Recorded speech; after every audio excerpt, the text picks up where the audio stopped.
दोस्तों, मैंने अपने चैनल एग्ज़ाम विद फन पर इंग्लिश मीडियम के स्टूडेंट्स के लिए एक सीरीज़ चला रखी है जिसकी थीम है revise history with previous year questions.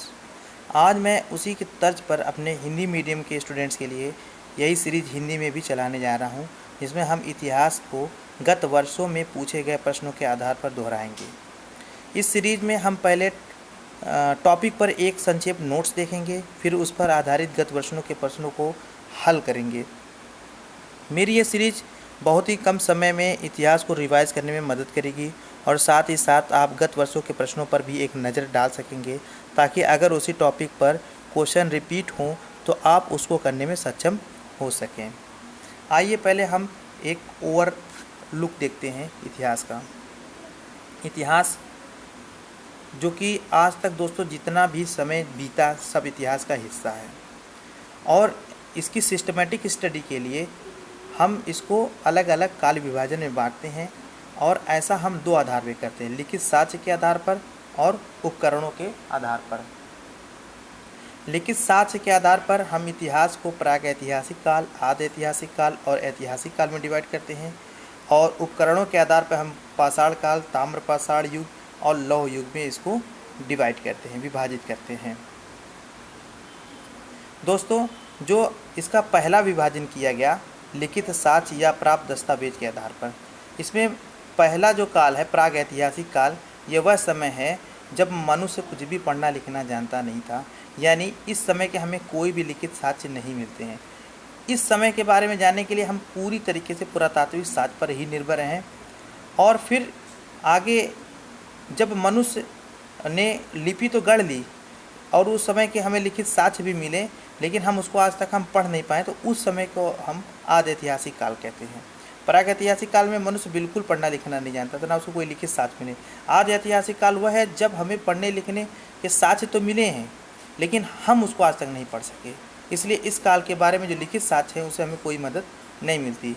और फिर वह समय जो इतिहास का जब हमें लिखित साक्ष्य मिलते हैं और हम उसको पढ़ के समझ चुके हैं, उसके आधार पर हम इतिहास बनाते हैं, लिखते हैं, वह समय ऐतिहासिक काल कहलाता है।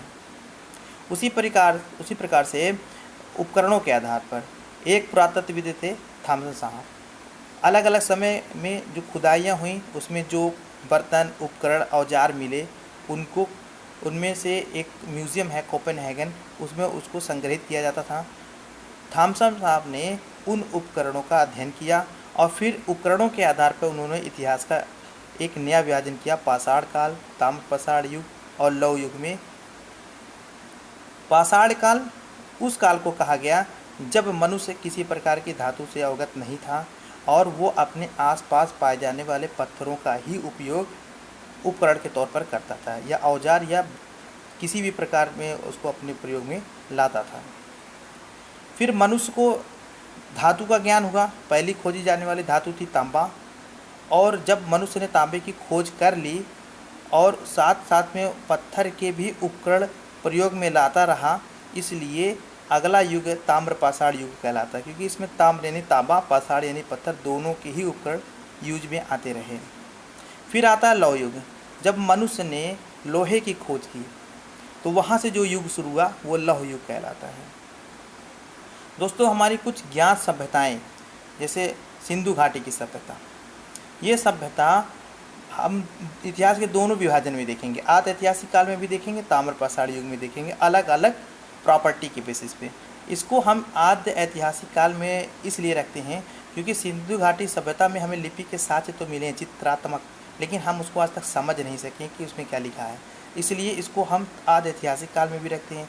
और ताम्र पाषाण युग में इसलिए रखते हैं क्योंकि सिंधु घाटी सभ्यता के लोग तांबे के प्रयोग से परिचित थे। फिर आती है वैदिक सभ्यता। वैदिक सभ्यता को हम ऐतिहासिक काल में इसलिए रखते हैं कि वैदिक सभ्यता के लोग पढ़ना लिखना जानते थे, उन्होंने वेदों की रचनाएं की, अन्य रचनाएं भी की, और उन रचनाओं को आज हम पढ़ लिख के समझ सकते हैं। और इसको लौह युग में रखने का एक कारण ये है कि वैदिक सभ्यता के लोग लोहे से परिचित थे। पाषाण काल को हम फिर से पूरा पाषाण काल, मध्य पाषाण काल, नवपाषाण काल में विभाजित करते हैं। ये विभाजन समय के साथ साथ उपकरणों में जो सुधार होते गए उस आधार पर किए गए हैं।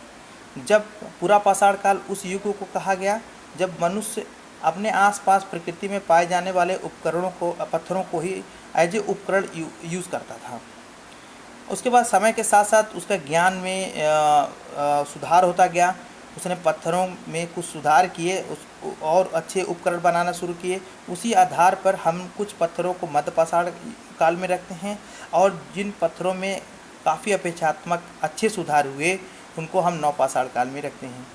पूरा पाषाण काल के में भी हम 3 विभाजन करते हैं: पूरा पाषाण काल, मध्य पूरा पाषाण काल, उच्च पूरा पाषाण काल।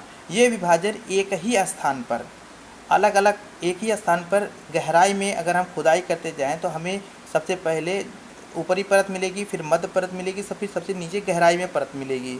तो जब से सबसे गहरी जो परत होगी वहाँ हमको सबसे पुराने पत्थर के जो उपकरण मिले उनको हमने पूरा पाषाण काल में रख दिया। फिर उसकी ऊपरी परत में जो हमको पत्थर के उपकरण मिले जो उससे कुछ अच्छे रहे होंगे उनको हमको मध्य पूरा पाषाण काल में रख दिया, और फिर सबसे ऊपरी सतह पे जो मिले पत्थर के उपकरण उसको हमने उच्च पूरा पाषाण काल में रख दिया। लेकिन ध्यान देने वाली बात है ये सारे पत्थर बहुत अच्छे नहीं थे, इसलिए हमने इनको टोटल उठा के पूरा पाषाण काल में ही रखा है। और जैसे जैसे सुधार होता गया उसी तारीख से हम पत्थरों को मध्य पाषाण काल और नव पाषाण काल में रखते गए। दोस्तों ये था एक संक्षेप में परिचय। अब आने वाली वीडियो में हम एक एक काल के बारे में संक्षेप में पढ़ेंगे और उन पर गत वर्षों में जो प्रश्न आए हैं उनको भी देखेंगे।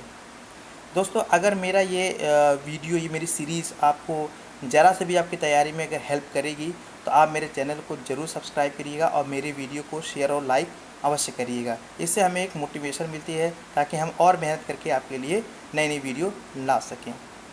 धन्यवाद।